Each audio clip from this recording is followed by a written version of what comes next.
Bond stands alone. 17 seconds from Game 7 or from championship number 6. Jordan, open. Chicago with the lead. Washington outside left. Roethlisberger has time. Throws to the back of the end zone, and it is caught for a touchdown by Holmes. Minute remaining. And they're putting Curry in the pick and roll, trying to get him on Ervin. Ervin and Curry, one-on-one. Ervin puts it up.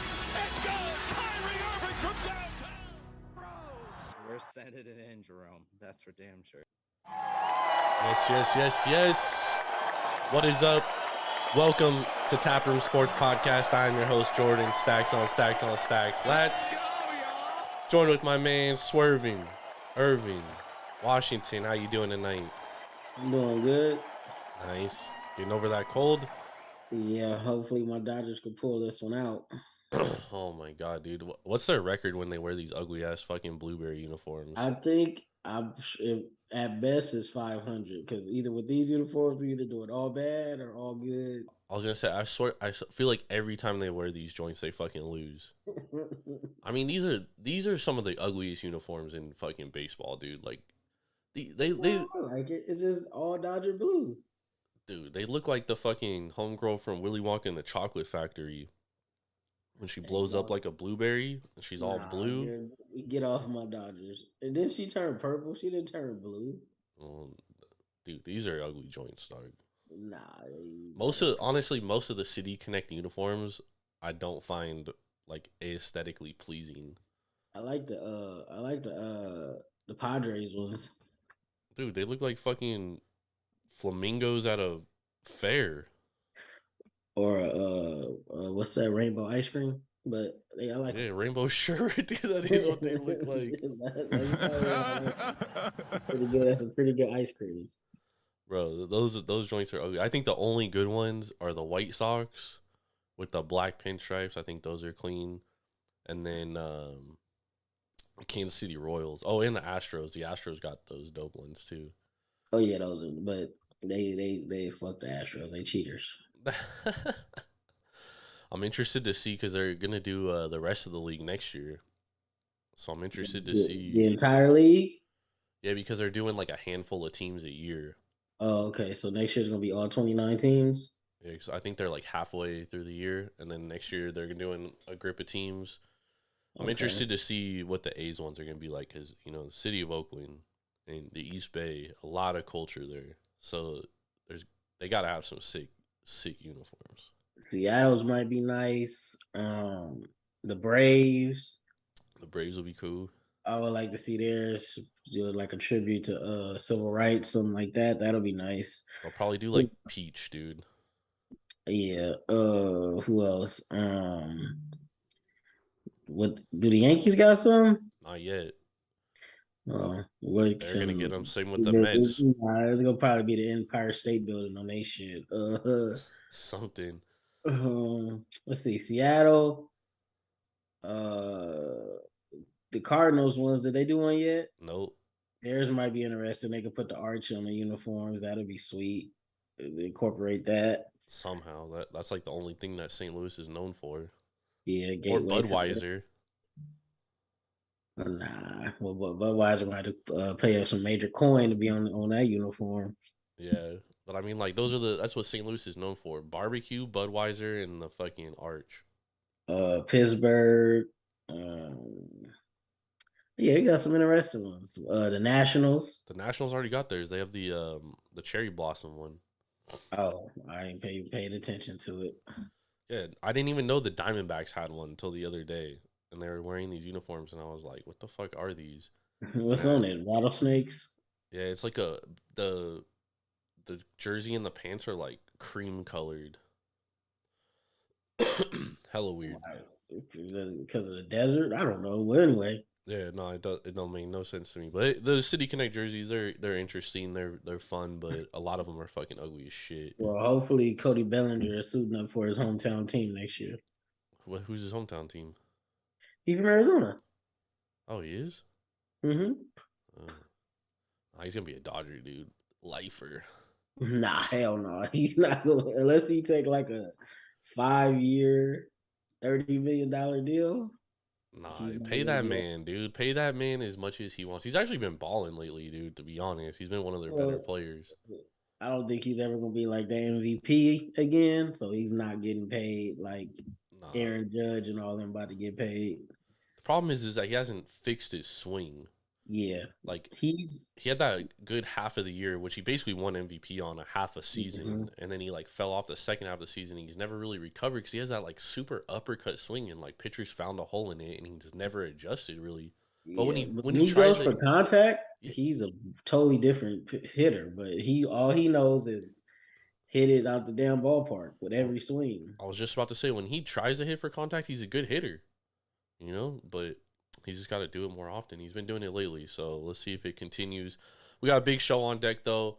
I do have to mention we are being brought to you by Tavour. Make sure to go to Tavour.com or download the Tavour app straight to your mobile device and use promo code Taproom for $10 off your first purchase of $25 or more. That's free craft beer delivered straight to your front door. You don't even have to move. The Dodgers are now in the bottom of the 8th, losing 1-0 with 1 out. Freddie Freeman just grounded out to first base. And you missed the pitch before they missed it right down the middle. Damn. Yep. Struggles here in Dodger land for they ain't looking too good tonight with the blueberry uniforms. It's crazy. Hey, Dodger blue, gotta love it. We got a big show on deck though. I do want to start the show out talking about some football. We had a football game tonight, Monday Night Football, Falcons versus Jets. This was an interesting game because this morning, the line was -2.5. I said last night on Taproom, my best bet was Falcons -140 money line. And I was saying because I was reading Twitter like all day, and New York beat writers were like, you know, Flacco's not going to – none of the starters were going to play because they've been dealing with injuries and they don't want to get anybody else injured. So I was like, we got to take the Falcons. But a big part of my handicap was thinking that Desmond Ridder was going to play a majority of the game. He did not play the second half. The only person that played in the second half was Felipe Franks. Atlanta takes a 16-0 lead in the first half, and the first half 16-3, and then the Atlanta Falcons outscore them in the second half 21-0.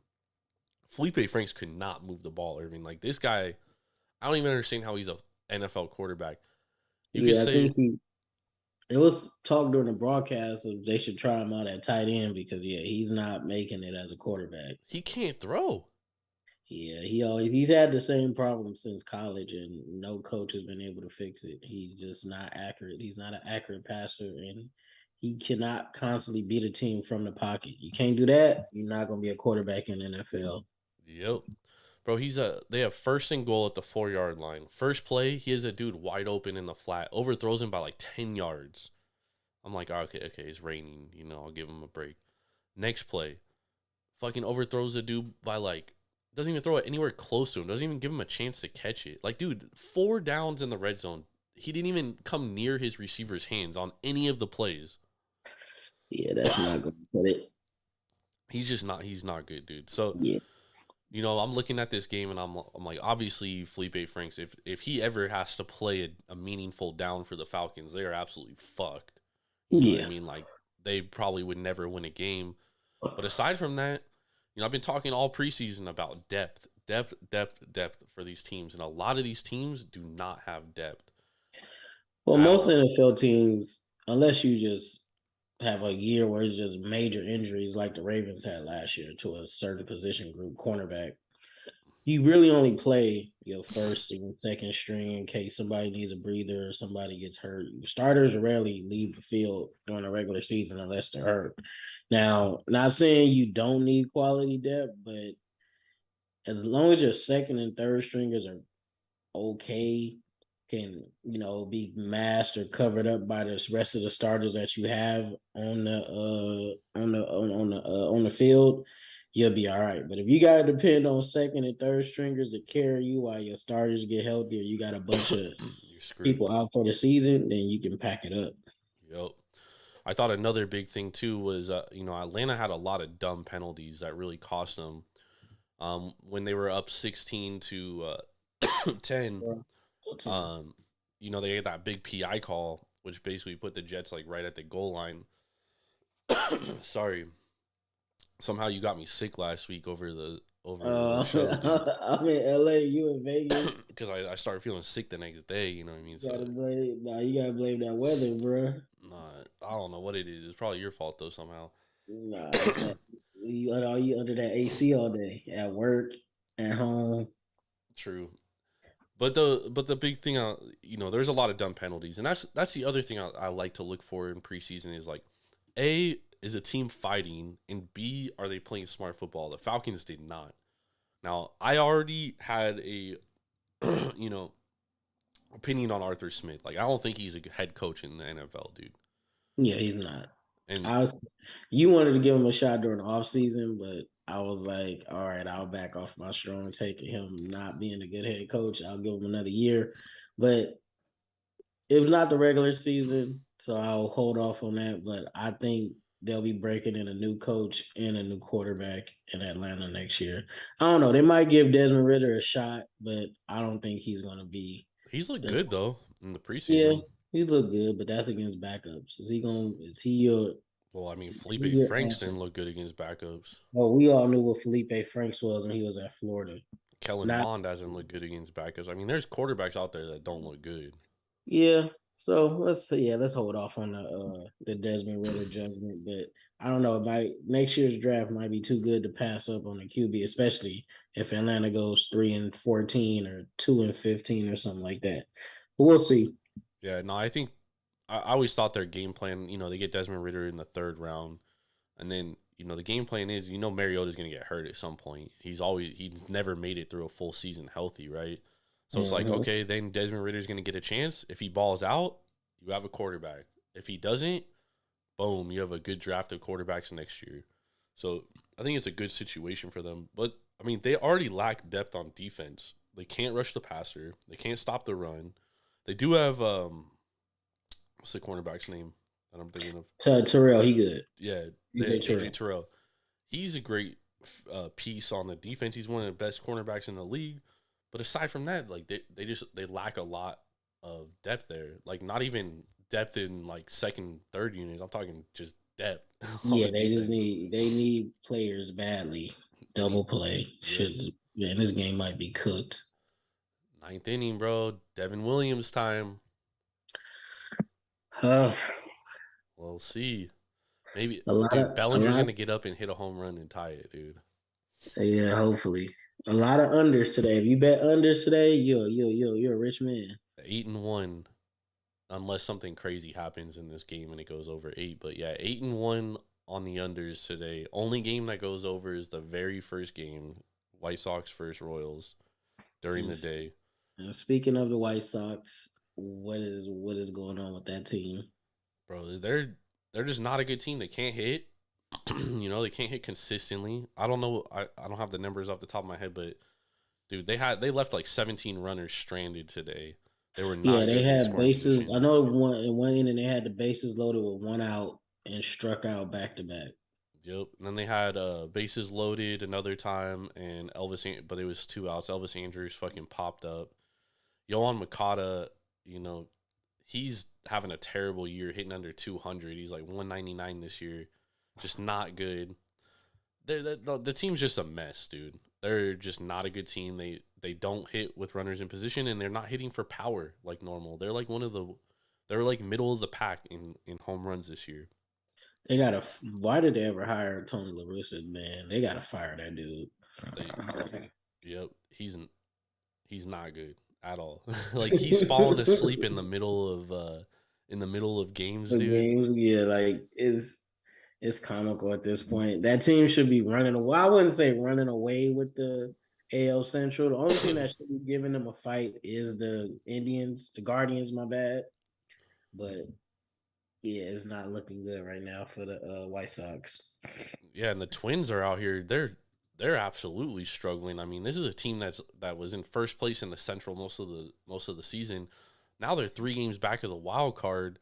and they're 2 back of Cleveland for the division, and the White Sox are right behind them, 62 and 60. I mean, these are 2 teams that, like, the division's right there for their taking, and neither of these teams want it. Not taking advantage, and you can't be losing. And this late in the season, I'm sorry, you can't be losing to the Royals. Nope, and you can't. And for the Twins, dude, they just lost 2 in a row to the Rangers. Rangers, yeah, they look bad because that first game the Rangers killed them. This is a this is the time of year where you have to take advantage of these bad teams, but at the same time, a lot of these teams that are bad, like the Reds of the world, the A's of the world, like, these are bad baseball teams, but they're calling all their young guys up, and this is their time to prove that they're Major League Baseball players. So none of these teams are going to roll over just because a team's good. Yeah, that's true. They're going to play their hearts out. And from a betting standpoint, like, people have to take that into consideration, because I see too often where a team is like minus 200 and people are like, well, this team just fucking sucks. So they just totally write them off. Like, I'm going to take this team, I'm going to lay 200 to win 100. Like, that's just not smart. You know what I mean? Like, the Dodgers, for example, tonight, minus 2, what did it close out? Minus 225? Yeah, it started out at like 250, some shit like that. And, they haven't been able to score a single run after fucking raking Sandy Alcantara yesterday.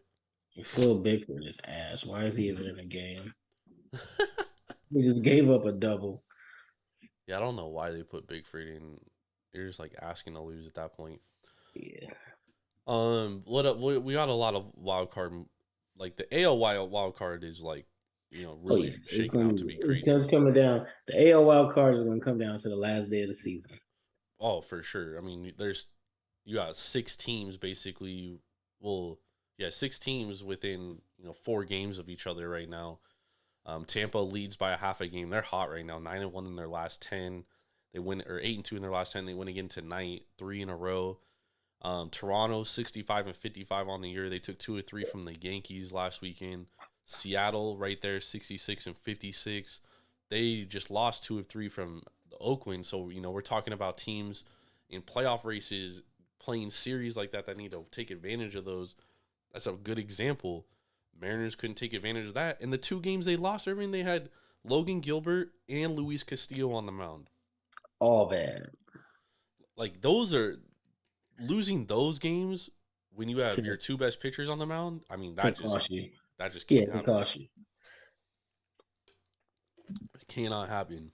And it's like a lot of teams that was mashing the first half up until All-Star break is just cooled all the way off. The Mariners struggling to hit. Even the Orioles are low-key struggling to hit right now. Well, the Orioles, they're up and down. Yeah, I feel like they have games where they score like 15 runs and they don't score for like 2 games after that. They just like waste all their runs. But I mean, the big problem with the Orioles is, you have Austin Hayes and Ryan Mountcastle, which are 2 big pieces of your lineup. And both those guys are hitting under 200 in the second half. And both of their WRC plus is under 70. So, I mean, they're like way below league average. Just not playing good baseball. Yeah, your rookie shouldn't be your best hitter at this time of the year, even though Adley is special. Average rookie. Yeah, he's nice. And the Brewers score. Yep. My mind is, I ain't gonna cut it off, but I'm looking like we might lose. They're looking like we're gonna lose this game. 2-0 now. And back-to-back doubles. And you give it up to Christian Yelich, who hasn't been able to talk about a guy who hasn't been able to hit. Yeah, talk about a dude that feet fell off worse than Bellinger. Dude, he majorly he won an MVP, also to Bellinger, but I mean, like, he was balling and fucking absolutely fell off. Back to the Orioles though. Adley Rutschman, I do think that he's a little bit different than most rookies. Yeah. He is the best player on the Orioles. You know what I mean? It's crazy to think about. And then today, we're hearing rumors that Gunnar Henderson is not with the AAA team in Jacksonville. Oh, he's coming up. Welcome to the show. Yep, which could only mean that he's being called up finally. And it actually makes sense right now because there's 45 games remaining. So if he gets called up tomorrow, then he would still hold his rookie status going into next year. So for a team like Baltimore, you look at it from the franchise standpoint, that's an extra year basically of arbitration. So it makes sense for them. They absolutely need a second baseman because Rougned Odor absolutely fucking sucks. And then Yeah, right now, that dude is he pack it up. He ain't been good since he left the Rangers. So yep. And then now time to with pack Mountcastle him up. hella struggling, they've been playing Gunner at first base a lot in the last couple of weeks because, Mountcastle's really struggling and they can't afford to have your corner infielder struggle offensively like that. So he could be playing some first base too. Obviously, they'll be able to mix and match. Terran Vavra has been playing really well. He's back on the off paternity list. Tomorrow, though, they play the White Sox, Ervin. So, I mean, this is a big matchup in terms of the wild card. Who's pitching for the White Sox? Dylan Cease. Ooh. Dylan Cease versus Austin Voth. And Austin Voth, 2.2 ERA since the All-Star break. He's been pitching really well. He's probably been the Orioles' best pitcher, to be honest.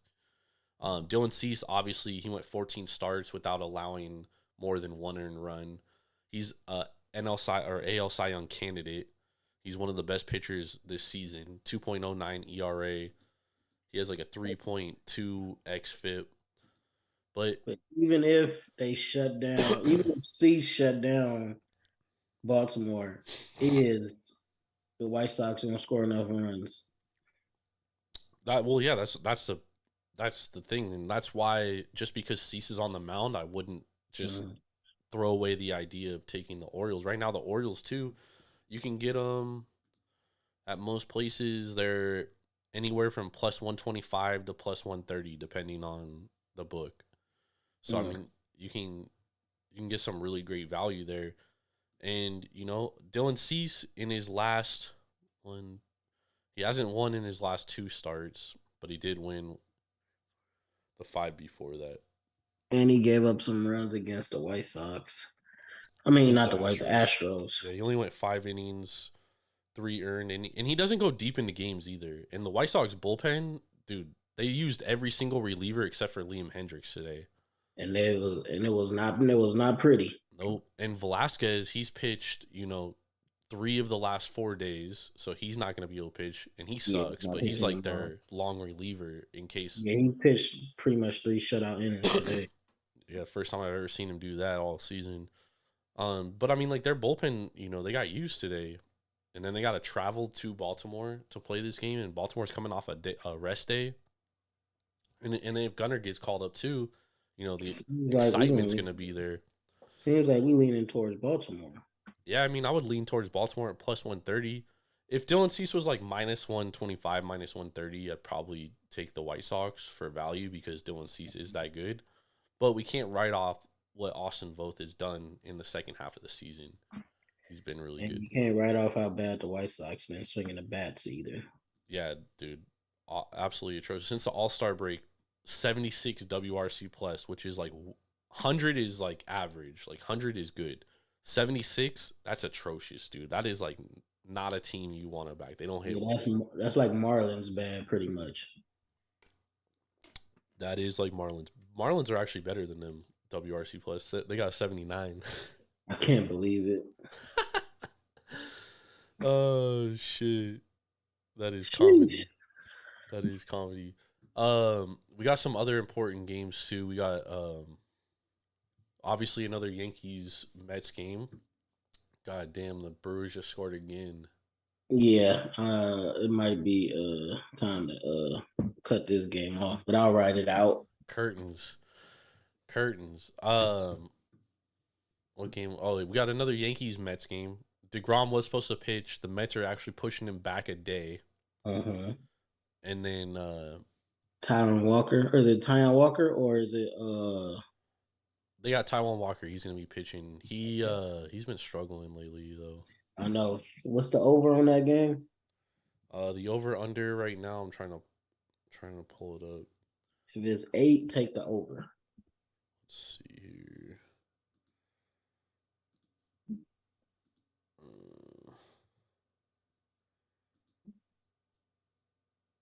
Why is this taking so long? Let's see what the Yankees got on the mound.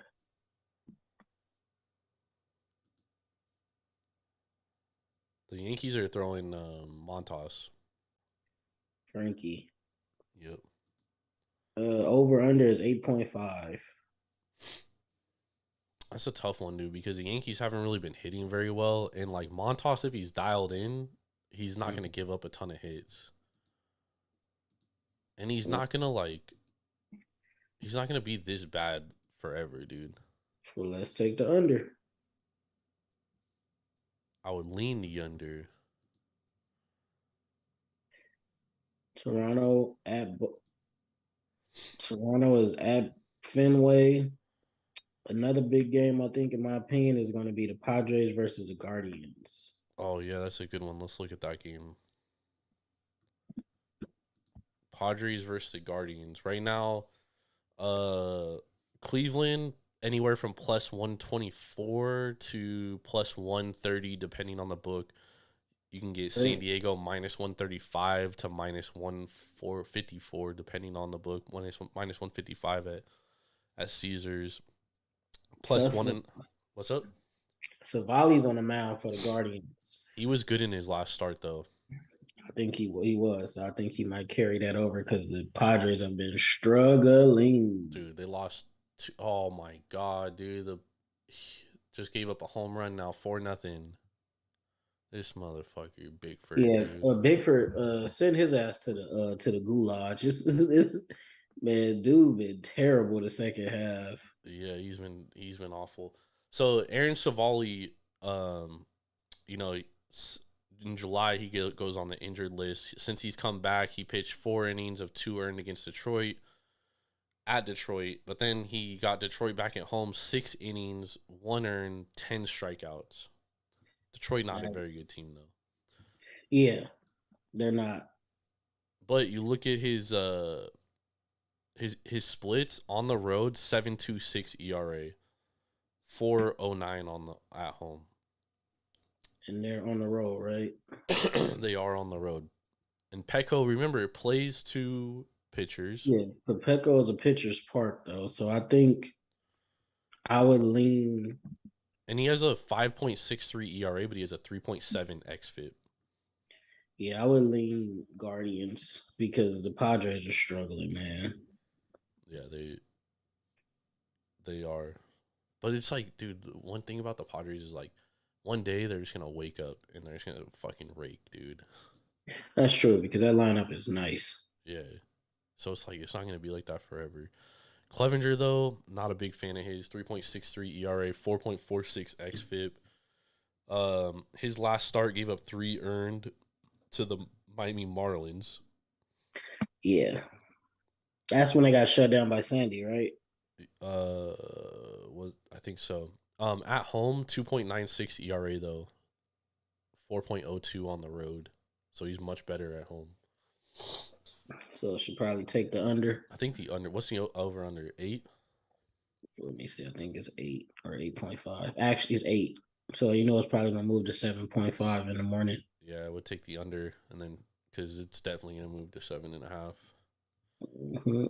I mean, it could move to 8.5 though, because people could see the 2 pitchers and be like, let's take the over. These guys suck. That's true. That's another big game tomorrow. Dodgers Brewers. We have Gonsolin on the mound against Corbin Burns. That's a good matchup. Under 7. Yeah, I mean, that number is pretty much right. Tony Gonsolin is good at home. He's really good in the first 5 innings. After the 5th inning, though, he kind of gets knocked around. Corbin Burns, second in NL Cy Young right now, voting. They're plus 122. He Corbin Burns, interesting tidbit here, not very good against the Dodgers in his career. Just something to be said. Last start, he gave up 3 earned against the Dodgers, but the Dodgers the Brewers knocked around Andrew Heaney. Yeah. So they were able to win that game 5-3. I think I'd much rather play the under at 7.5 here. I don't love it at 7. Dude, the Dodgers cannot get out of this inning, dude. What the fuck is going on? This is crazy. They're about to bat around in the lineup, dude. It's Bigford. This is crazy. Trash, dude. Much rather like that game, Ervin, under 7.5. What's the Dodgers right now? Minus what? Minus 145. They're The giving. Astros are minus 385 with Verlander on the mound versus the Twins. Who's pitching for Minnesota? Sanchez. Oh God.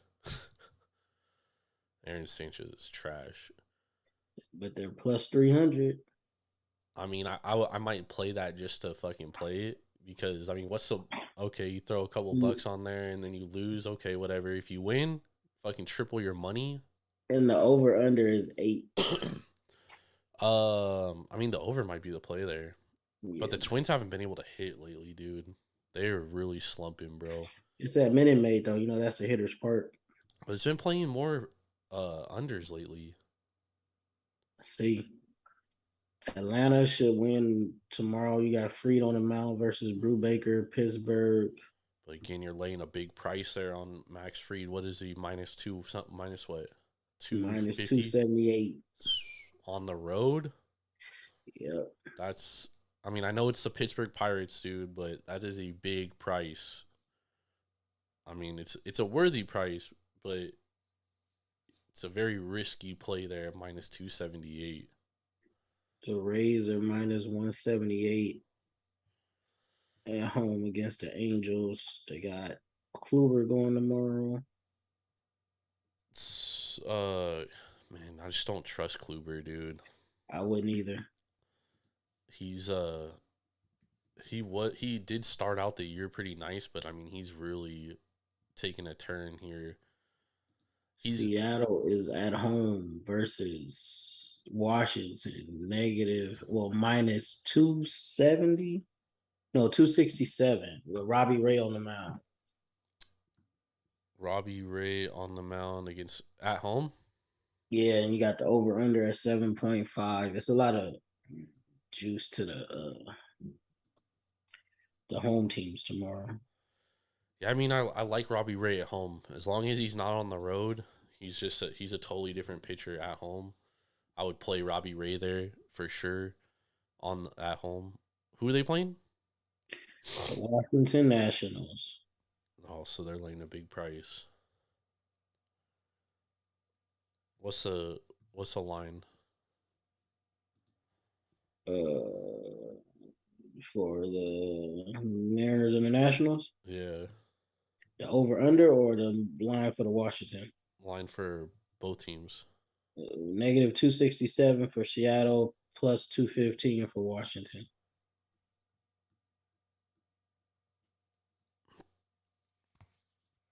I mean, I would play what's minus 1.5. -1.5, minus 118. I mean, that's probably the play for the there. run lines, yeah, it's plus 1.5 and minus 1.5 for the minus 1.5 for the Mariners, plus 1.5 for the Nationals.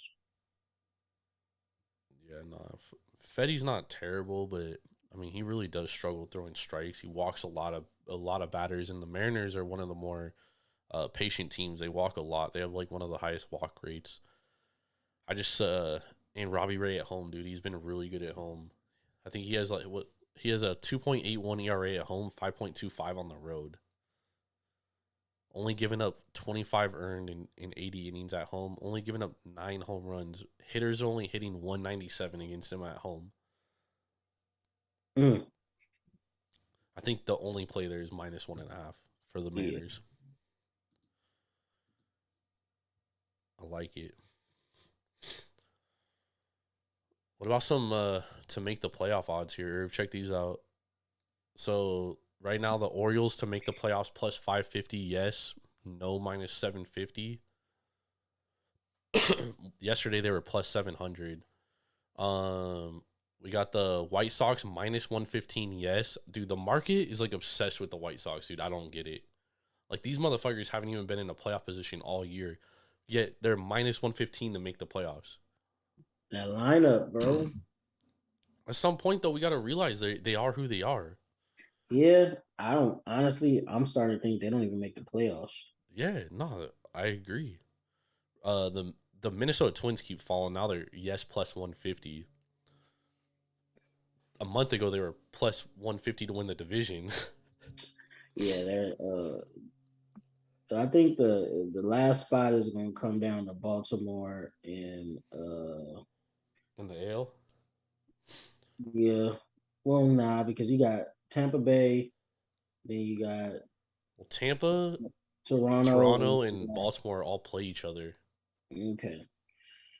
So if our Orioles can rise to the top, it all depends on their pitching. If they pitching can get them to their bullpen, then they'll be all right. But that's a big ask for some of these guys. That's the thing. If they have a lead going into the 7th inning, dude, Yeah, they have a 980 win percentage. Yeah, they just have to get there. Minnesota, I think their pitching is worse than Chicago, so I'll ride with Chicago more than I'll ride with Minnesota, honestly. Yeah, I agree. I thought Minnesota was playing way over their heads to begin the year, but I mean they've really come down to earth, dude. Yeah. And then they lost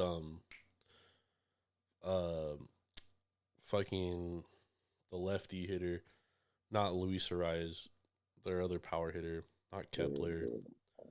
His name is over my head right now, but they lost him for the year. And they haven't been able to hit lefties all year regardless. Yeah. It's just not a big Craig ain't been that good. I think he got an opt-out clause at the end of the year anyway. Yeah, but there's no way he's opting out right now because I don't think he would make that money because he has not had a good year, dude. Yeah, I know. Plus they gave him average. I think his AAV is like 36 million or some shit like that. It's hella high. Yeah, the Twins have really disappointed, man. They have battled injuries, but I mean their bullpen is fucking one of the worst bullpens in the league. Horrible. Don't like it. We got Boston trying to stick around, but they're not doing nothing. They don't have good enough pitching at all. Yeah, they don't. They hitting is there, but their pitching is horrible, especially they starting pitching. Yep. Seattle, they might be able to ride it out. I wouldn't mind seeing them in the playoffs. Toronto, looks like they holding it together for the most part, but I wouldn't trust them a lot either. But we'll see. Yep, Manoah's been struggling the second half of the season. He hasn't won a start in his last 4 or 5 starts. Yeah, that's not a good sign. Gausman is returning to his normal self, though. Nah, dude, Gausman goes on. He does this roller coaster ride where he has 2 excellent starts, and then he has 2 trash starts, and then he has 2 excellent starts. Like it just goes up and down all year, dude. Tampa is 8-2 in their last 10. Let's see if they can keep that rolling. Their hitting has got to but their hitting is terrible. Yeah, they can't hit, dude. But they absolutely have great pitching, dude. Yeah, underrated starting pitching. Jeffrey Springs, the guy that pitched today, phenomenal guy starter. Drew Rasmussen, very good. And McClanahan. Yeah, McClanahan is good in the second half of the season, but he's still their ace, yeah. Yeah, he's still an ace, and their bullpen is just nasty, dude. Everyone outside of Christian Pache, dude, just nasty. And Jason Adam is like one of my favorite relievers in the league. It just sucks he has to fucking play for the Rays. And they love Pache is like Kelly Jansen. They have undying. Dude, every time that dude comes in, bro, he has like 11 save opportunities, and he's blown 6 of them, dude. That's not good. No, it's fucking terrible. Let's go, y'all.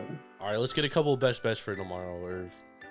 My best bet for tomorrow, I'm going to take the over with the Yankees and the no, wait, not the Yankees. I'm going to take the over on the Damn, I forgot. Oh, the over on the Twins and the Astros. Twins Astros over. I like it. I like that Mariners -1.5 tomorrow, dude. Robbie Ray at home. He's been lights out, 2.2 ERA at home. And, you know, the Mariners are going against a bad Nationals team. And the Mariners are a good home team, dude. I think the crowd's gonna be into it. I like the Mariners -1.5, especially for that value. You can get it like -118. I'm seeing at some shops. I like that one, man. I would also take I'd also lay that +130 on the Orioles. I like Dylan Cease, man. I love Dylan Cease. But there's just something special brewing in Baltimore. And if Gunnar Henderson plays tomorrow, Irvin, that place is going to be cracking. It's gonna be going nuts. Oh wait, my bad. Not the over on the Astros and the over on the Cleveland and San Diego. Yes, that one's good too. Over under is 7 right now, right? Or 7.5. 8, but I think it's gonna drop to 7.5. All right, I like it. No, you wanted the under on that one. Oh yeah, the under. My bad. Yeah, under because both pitchers. One pitcher is pitching great at home, and the other pitcher is pitching a lot better on the road. So yeah, under. I like it. Let's get some W's. Let's bring it home, cash these tickets, and head to the window. Wednesday, college football breakdown. Yeah, we have college football. We are going to be talking college football on Wednesday. We'll be looking ahead at some games on Saturday, and we'll be doing our top 25 preseason poll breakdown. We'll also be doing odds for Heisman Trophy, Maxwell Award, Bigford, all the main awards. We're not going to go through all of them because there's like a fucking shit ton of them. So Biletnikoff, Heisman, defensive player Chuck Bednarik gotta be the defensive player of the year. Maxwell, and probably one more. Jim. Well, is that Jim Thorpe for the best DB? I think it's Jim Thorpe. Yeah, but you can't get odds on all of them. Damn, you don't get odds on all of them? All right, so all the ones you get odds for, we'll be breaking them down. Yeah, it's basically the Heisman, the Maxwell, and the what's the best defensive player? Chuck Bednarik. Yeah, the Chuck Bednarik. That's what it is. You know who winning that? Yeah, Will Anderson. He's probably like minus 500 to win it. So there's probably zero value in it. Damn. But we'll be going through all that on Wednesday, so you're definitely going to want to join us. I'll be back tomorrow night with Ben. We'll be breaking down more Major League Baseball. We'll be looking at Wednesday's action. And then Wednesday, Ervin and I will be back talking a lot of college football. I'm very excited. We got college football on Saturday, and then we got college football all the way until after Thanksgiving. Let's go. So for Swervin' Ervin Washington, I'm Jordan Stacks on Stacks Lats. Make sure to go to Devour.com or download the Devour app straight to your mobile device and use promo code Taproom for $10 off your first purchase of $25 or more. We'll catch y'all later. Have a blessed Tuesday. Let's go. Peace. Peace.